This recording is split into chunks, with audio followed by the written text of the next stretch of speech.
Hey everybody, Zee Garcia here, and today we're taking a look at a conflict and area control game called Kitara.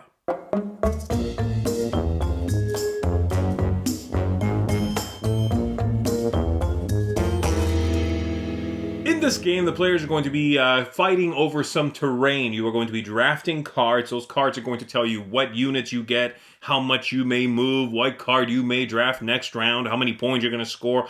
Everything comes from these cards. You're going to be putting these in front of you and then spreading your troops on the map, possibly pushing other players back, taking their terrain, trying to control key locations, these ruins, so that you can score even more points. So we're going to go ahead and take a look at what the game looks like on the table. I'm going to show you a little bit of an overview, and then we'll come back up here and I'll tell you what I think of it. So here we are a couple of turns into the game. I wanted to start in the middle of the game to show you how the game flow goes, all right? So we started with yellow as the start player token right here. They began the game. All the players have gone a couple of times, and it is now red's turn to go over here. In the game, you are going to be building a line of cards next to your player board and then triggering things based on those cards. You're going to be moving around your different figures. You are going to be attacking other players, pushing them away. You are going to be locking down locations and scoring victory points. And at the end of the game, whoever has the most points is going to be the winner. You're going to get points throughout the game on the track out here. You are going to get 2 points for every one of these cards in your lineup. It's possible you'll lose them throughout the game if you cannot feed them. And you're going to get points from tokens that come from this bag right here. Okay? So again, it is red's turn, and we're going to go through a few different steps. So step 1, draft. Every board has this breakdown right here. The draft entails taking a new card from the lineup over here. This is the beginning of the line, and it goes that way. There are 6 of them face up. You can take any one card you want, counting from the front up to the number of card symbols you have on your cards. So, the red player here has 1, 2. It's across the top line to match up with this. And there are no symbols for cards in this one, so they can take one of the first 2 cards. One of these 2. They're going to take the second card right here. You add that to your lineup, you scoot the other ones over, and you draw a new card from the deck of cards over here and put it at the back. All right? That's step 1, draft. Step 2, recruit. You take a look at if the new card and the new card only has any recruit symbols on it. In this case, it does. You have one of the warriors and then you have one of the mounted figures. Okay? So they're going to take that, one of the warriors, one of the mounted figures, and you are going to add them to any locations on the map in which you already have figures. Okay, they're going to put them in here. You can break this up however you want to, but they're both going to go in there. Next step is the move step, and you are going to count across all your cards how many moves you have available to you. And that is the third line. So for example, in this one, there is 1 move symbol right there, as you can see. And this player in total has 1, 2, 3, 4 moves. They do give you a token if you want to use it to keep track of the moves you've already taken just by scooting this over, and you'll probably want to do that, especially later in the game, okay, when you might have quite a few of them. So this player is going to take up to 4 moves. Moves are taking a group from one location and moving them into an adjacent location, crossing one of these white lines. If it's empty, you can just do that. So they could just go, take as many as you want and move over. That's 1 step. If the space you intend to go into is not emptying, you are attacking them, and you need to show up with more wooden bits, more pieces than are in there. And that's actually what the player is going to do, the red player. So they're going to go in here with 1, 2, 3. All the units attack, okay? They're all strength 1. Anybody who was in there has to retreat to the closest place they have with their own figures, crossing the fewest white lines. In this case, they're going to back off into this spot right here. And when you do such a thing with this figure, with the mounted figure, you are going to shake up the bag, grab a token. You may look at it, and you're going to keep that in standby for a sec in front of you, okay? So it's 1 move. You might want to track that. It is still red. They have 3 moves left if they want them. So they're going to go 1. That's another 1. And they are going to stop. They're good. That's enough. Let me think. 2 steps left. No, they're going to go again. So they're going to grab these figures and they're going to move one in here. And they're going to move in here. Green has a single piece in there. Red just showed up with 2. This one has to retreat. The closest space is this one. There we go. That is 4 actions or 4 moves for red. Next up comes the score phase. During the score phase, by the way, the mounted figure just attacked green, so I need to grab another one of these tokens. Let me make sure I do that. There we go. Okay, score. During the score phase, there's a line here for scoring. None of the cards that the red player has have any scoring symbols, but this one that the green player has does, right there. This, every time you score, would get you 1 victory point. But there's a couple of other things you're going to score. So red has none of those, but if you occupy any of these ruins with one of these figures, then you are going to get 2 victory points for that. And indeed they do, so that's 2 points. 1, 2. So obviously, again, there's quite a few of these places at the end of the game, or closer to the end of the game, you might be scoring a couple of these, maybe some of the cards, so you'll be getting, 6, 7 points, something like that, right? That's done, and then we go to the next step, the final step, called Manage. During this step, you must feed your cards. You must be able to support them, sticking around for you. And that's where these figures' special ability come. So again, the special abilities of the 3 kinds of figures are attacking and getting victory points for that, controlling ruins and getting victory points for that, and supporting your cards and keeping them around, both to have their abilities, to keep the figures listed on them, and to give you 2 points per card at the end of the game. So, every one of these spaces, these savannas, that have at least one of that figure, the warrior, on them, can keep around 1 card. In this case, I'm fine. I have 1, 2, 3, 4. So I only have 3 cards. I'm perfectly fine. Again, it doesn't matter if they are doubled up in a location. You count the terrain, so that's still just 1. And that's it for the end of that player's round, except for one final thing you need to do at the very end, and that is if you took any of these during this round, the ones that were in standby, you'll take a look at them all, and you may keep 1, the highest one, of course. So 3 points, 2 points, I'm going to go ahead and keep that one. You want to bank that somewhere, and the other ones you can throw back into the bag. And then it'll be the yellow player's turn to draft a card, recruit any new figures that are on the new card, move, counting across all the cards, scoring, and then managing, seeing if they can keep all the cards alive and in front of them.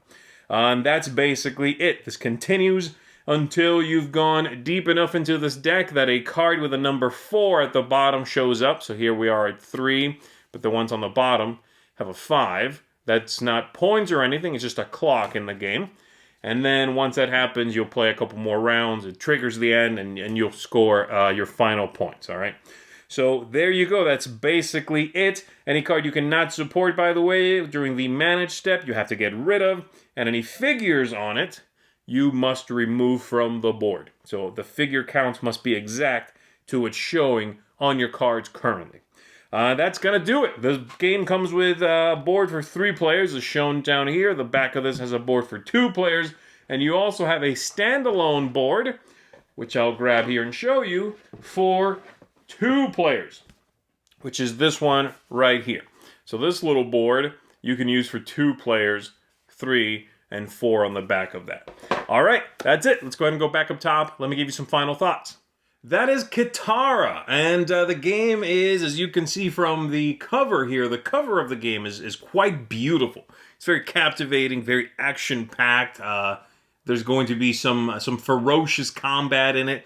That's not really what's in this box, and ultimately I found the game to be a little bit flat. A very competent, well-made, clearly well-polished game that I did not find particularly exciting. Okay, let me see if I can tell you a little bit of what I think of it here.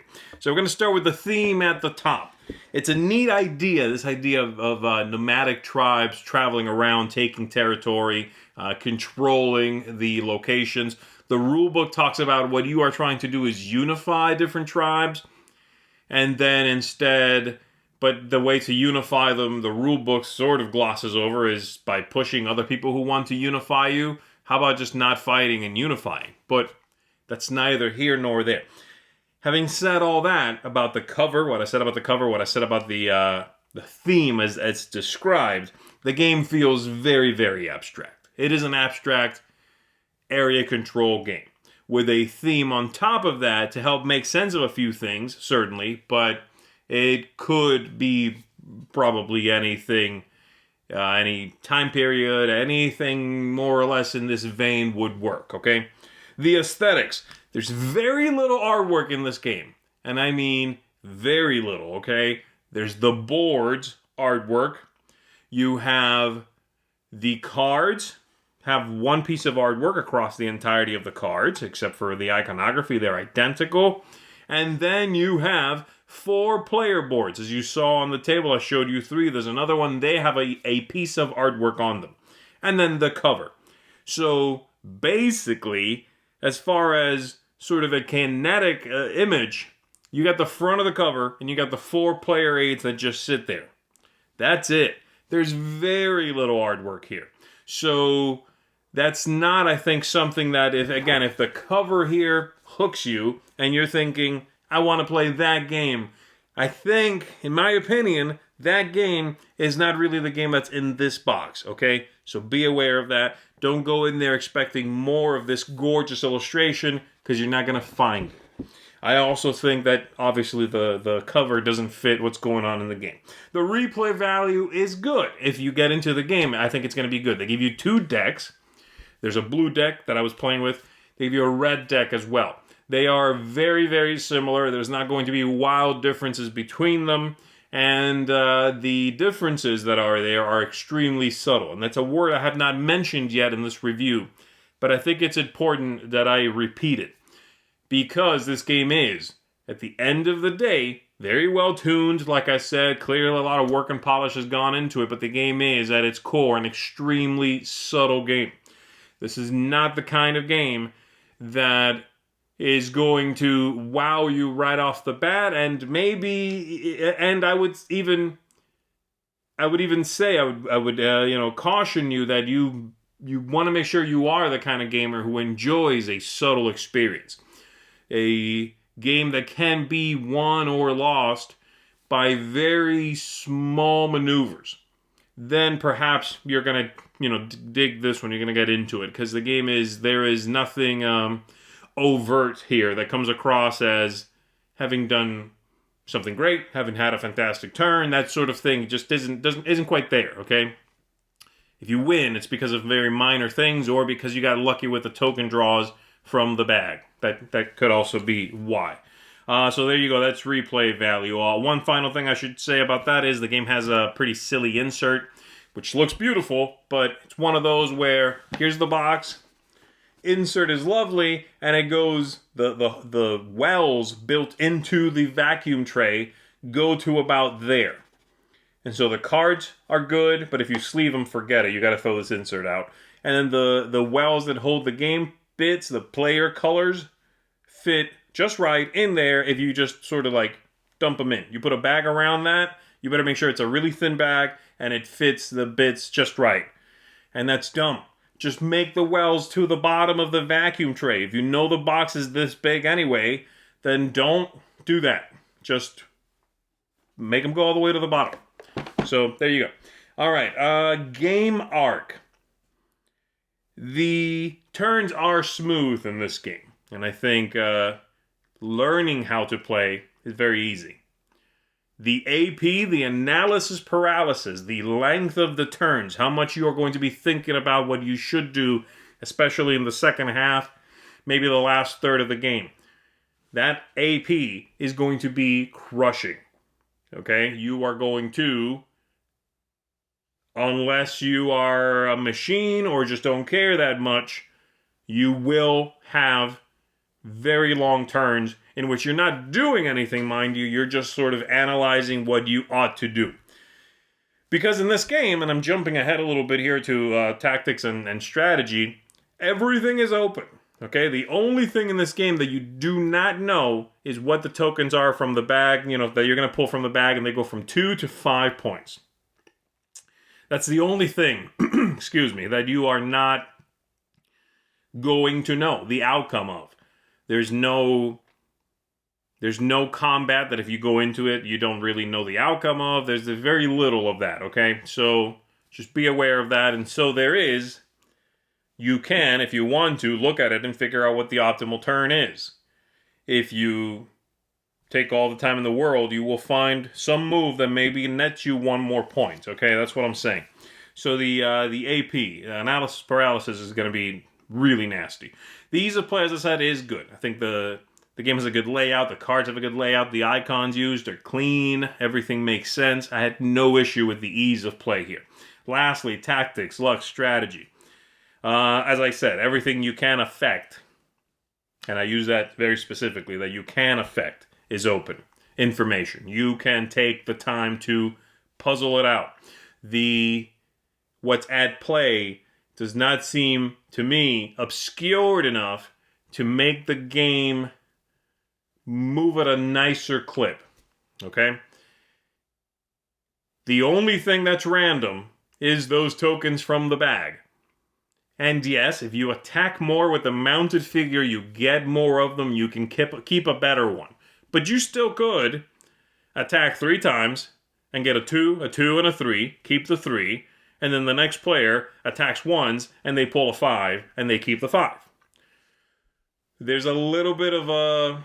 I'm of two minds about that. I like, on the one hand, that there's some variability, okay? On the other hand, the game is so abstract, it is so barefaced, that having those points be the one thing that is random seems strange to me. That it's a score-based thing and not a choice-based thing. The choice you make is the same. Your input is the same. If you sit there for 15 minutes, you can find the ideal and perfect turn that you ought to have for what should be the most victory points. You still might not get the most victory points. You can't affect what you draw from the bag, okay? But you could do that. So again, I'm a little bit at odds with that idea. Who is this going to be good for at the end of the day, right? Let's close there. Who do I think this is good for? Someone who is not particularly interested or captivated or cares about the theme that much. You will see the cover, you'll like the idea, and then you will sort of put that in the back of your mind while you are playing the game. You'll like this, or that won't affect you. Someone who enjoys games that are very subtle. Someone who likes deterministic combat and more of a sort of maneuvering game than really a fighting game. The idea of figuring out what cards you need. Do I want... it happens all the time where you'll take a look and go, okay, I have enough units, but I don't have enough movement. Oh, I can't spread out enough. Or I have enough movement, but I just don't have enough warriors to support this many cards. I need to draft a card that gives me a warrior. That's neat. I like that, which is why I'm not really dumping on this game. It's just the package around it is almost designed to be one of those games where it's more about flaunting that you're smarter than I am than it is about having fun, okay? And that's another one, if you're one of those players. I know that the way I phrased that sounds very reductive, but you'll probably know what I'm talking about. You want a game that's going to challenge your mind, not with rules complexity, but with just sort of like puzzliness. Find the right answer to the problem. If you like that, then perhaps you'll like this one. At the end of the day, I think it's okay. I don't think I'm going to keep coming back to it. I think there's too many other games that can sort of ride that line between interest and engagement and combat, but also hiding its mechanism so they're not so open and giving you more moments of tension. I like other games that do all those things a little bit better. But this is clearly a clean, well thought out design, and I'm sure somebody out there is really going to enjoy it. So I'm going to give it a 6 out of 10. Okay, that is Kitara. If you like the overview, certainly check it out. I would say, in my opinion, I think it's better with more players, but that does add to the AP thing. Okay, so be aware of that. So there you go. Kitara, 6 out of 10 from me. My name is Zee Garcia, everybody. Thanks for checking this out. I'm going to see you on the next one.